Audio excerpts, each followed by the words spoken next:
Shalom everyone. I am Sarita, a student of the Holy Torah at ACTC Seminary.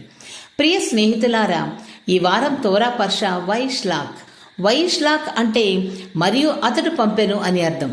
Seifert తోరాలో ఇది 8వ పర్ష.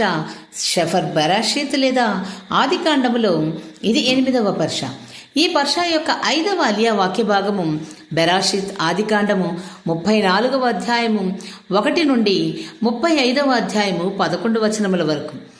ఈ 5వ అలియాలో లేయా కూతురు దీనా షెకేము నగరంలో స్త్రీలను చూడడానికి వెళ్లి హామోరు కుమారుడైన షెకేము రాజకుమారుడు ఆమెను బలవంతంగా అపహరించి అపవిత్రురాలిగా చేస్తాడు.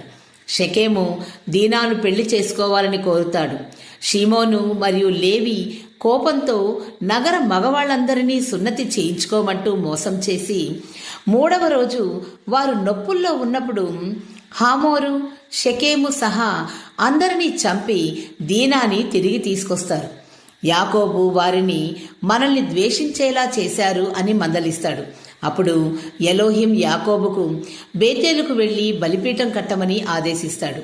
యాకోబు కుటుంబంలోని విగ్రహాలను కర్ణభూషణాలను పూడ్చివేయిస్తాడు. దారిలో ఎవరూ వారిని తాకలేకపోతారు.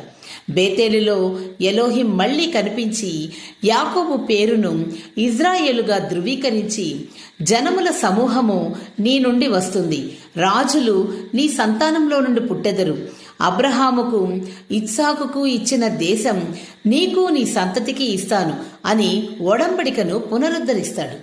ఈ అలియా కుటుంబ పవిత్రత కోసం తీవ్రమైన కోపం, యాకోబు ఆందోళన మరియు బేతేలులో ఒడంబడిక పునరుద్ధరణ యొక్క శక్తిని చూపిస్తుంది. ప్రియమైన స్నేహితులారా, తోరా యొక్క మరిన్ని లోతైన ఆధ్యాత్మిక బోధనలు తెలుసుకున్నటకు మా యూట్యూబ్ ఛానల్ సబ్స్క్రైబ్ చేయండి. షలోం లెహిత్రో.